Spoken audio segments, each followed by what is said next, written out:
Hello friend, Tim James here, your chemical-free health coach, founder of ChemicalFreeBody.com. I'm here with a very important message today. I'm going to be sharing with you the 3 ingredients that you should never consume when you're taking a supplement. And why?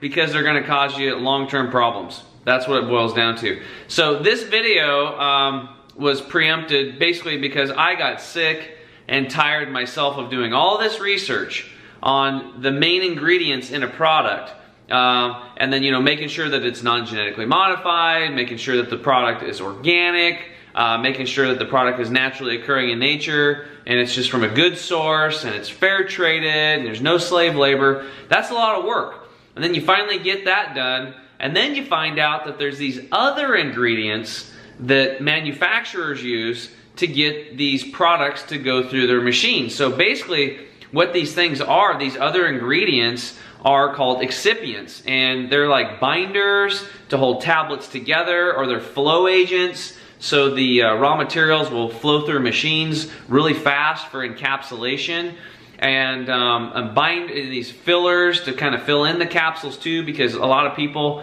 consumers, don't like to see an empty capsule.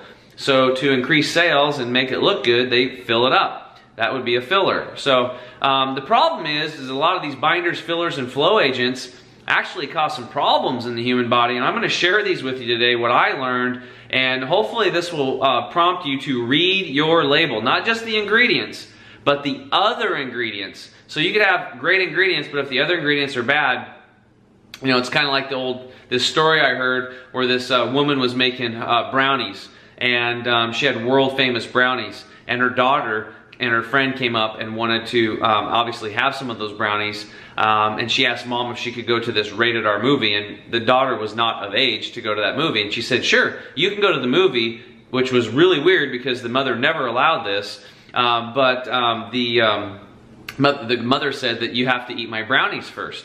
And they were looking at each other like, what's she up to? But there was a catch. She said, just so you know, the brownies are different than they were before. She's like, what's different? She goes, well, you won't notice because everything else is the same. I have all the best ingredients. It's how I've made them forever. But I put just a little bit of cat poop in there.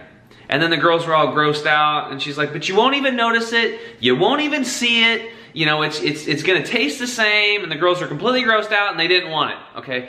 That story is exactly the same as the way I look at these binders and these flow agents and these fillers, except that it's not cat poop. It's other stuff that is well beyond that and could cause you harm, and that you would not have your ideal health. Now, you're spending your good hard-earned money to go out there and buy these supplements to boost your immune system, to combat the amount of chemical toxicity that we have today, maybe pull yourself back from the edge because maybe you've got some type of a health issue you're dealing with, and you're obviously trying to boost yourself up. And what you don't want to do is then put something in your body that's going to tear you down. So let's get into this. So the first one is magnesium stearate.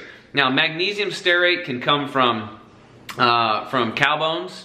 It can say beef tallow on the ingredients list, and which is pretty gross because cows can be, they could have mad cow disease. These cows are fed genetically modified corn and soy, so they're GMO inherently just from what they eat.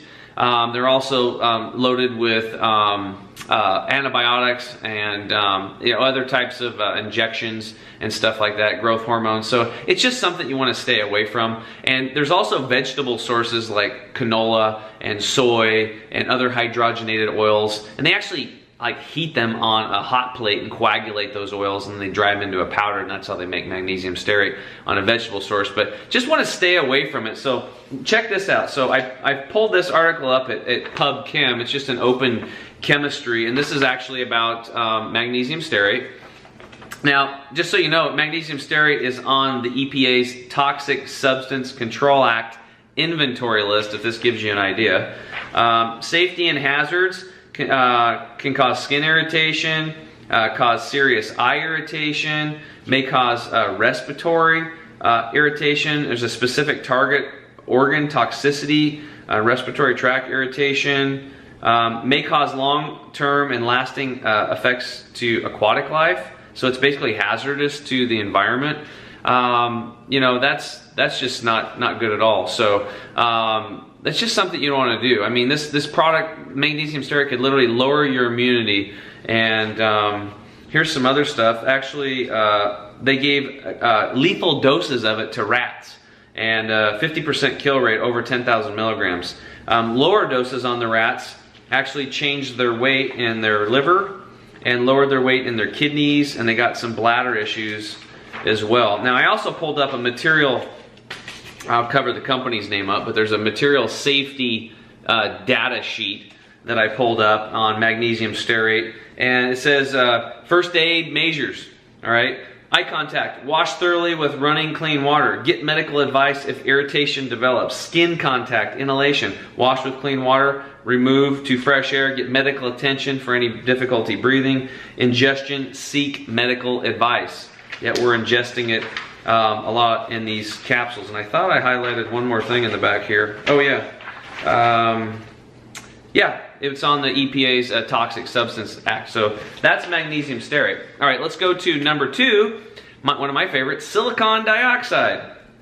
Okay, again, this is on the EPA's list of toxic substances, and I've actually got this printout right from the EPA about silicon dioxide. It says all pesticides sold or used in the United States must be registered by the EPA based on scientific studies showing that they can be used without poisoning or posing, excuse me, Freudian slip, unreasonable risk to people or the environment.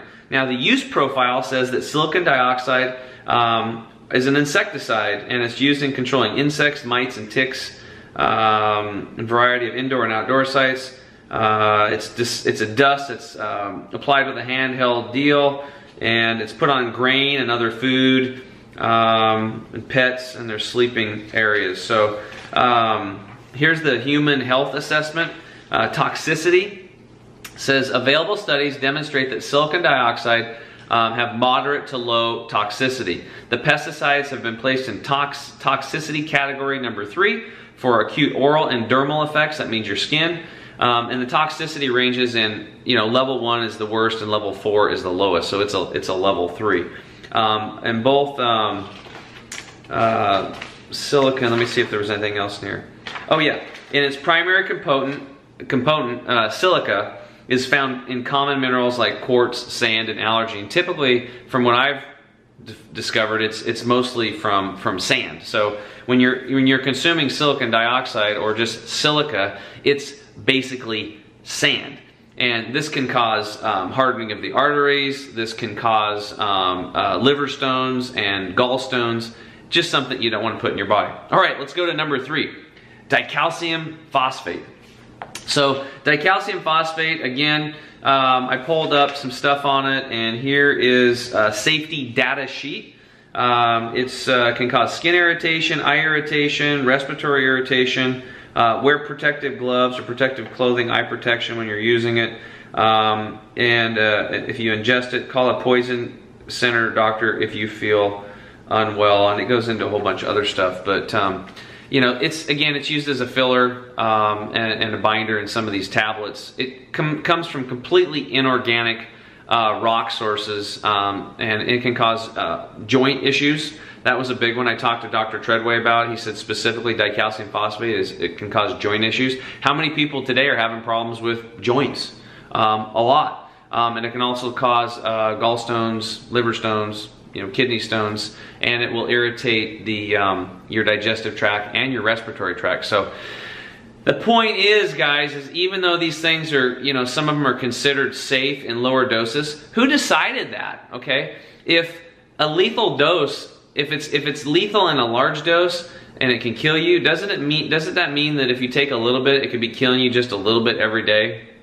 That's my belief. So why would we do all this when we have an answer, right? So the answer is either don't use them or use an organic source like Rice Bran. Ta-da! I mean, why didn't they think of this? I don't know, but that's what we do. So I'll give you an example. So this is our digestive enzyme formula. And if you look here on the label, I don't know if you guys can see this, but I'll try to zoom in. I don't think it's gonna zoom in on me. Let me see if I can get it. So there we go. So it says no other ingredients, right? we got a veggie cap, and then it says no magnesium stearate, no silicon dioxide, no dicalcium phosphate. You're gonna see this on all of our supplements. Now I'll give you an example. Here's another product, our Critical Cleanse product. Let's see if we can zoom in on this one and get there we go. And as you can see, what we did for other ingredients, we use a vegetable capsule and we use non-GMO rice flour for our flow agent to get it to go through the capsulation machine. And again, no magnesium stearate, no silicon dioxide, and no dicalcium phosphate. So let's get zoomed in again. So there you go. That's pretty much it. So those are the 3 ingredients that you'd want to stay away from when you're looking for supplements. There's others, you can see like silicon stuff. I mean, there was actually a longer list, but those are the top 3 that I see over and over and over again when I'm coaching people and they're like, Tim, is this supplement good for me or not? I have them just send me a picture of the ingredients list, and very quickly I can look at it and check the main ingredients and also check the other ingredients. Because what I tell them, I just tell them the mom and the daughter cat, the brownie story, and usually they get it, because even if you have a good product, yet it's tainted with a little bit of bad, it's really not a good product long term, and why would you want to, again, spend your hard-earned money for that? So I hope you guys enjoyed this episode on binders, fillers, and flow agents, and what to look out for, because it's very important. Again, I'm so passionate about bringing you products that are not only, you know, good quality, completely naturally occurring in nature, you know, no slave labor, great for the environment, fair trade and all that stuff, and we sure as heck got to make sure that these other ingredients are not going to taint what we've worked so hard to put into our products for you. So, and we didn't do that. So in fact, some of the like the stuff like the rice bran is actually beneficial and helps increase absorption of the nutrients, which in the case of magnesium stearate actually decreases absorption. That's something I forgot to mention earlier. But all right, guys, thanks so much for stopping by. I hope you enjoyed this video. And as always, you deserve to have amazing health. Why wait any longer? You know, get over here and join us. Join the chemical-free movement today, and start taking charge of your health. And you know, be a shining light to your community and your family and your friends about how simple it is to take your health back. You know, drinking the water, clean out your gut, take some of these supplements, some of these products, and just watch and see what happens. As you start getting better, your skin starts looking better, you start getting your more energy and your vitality back. People are going to want that, and that is how we're going to change our community and this planet we call home. So thanks so much for stopping by, and we'll see you again very soon.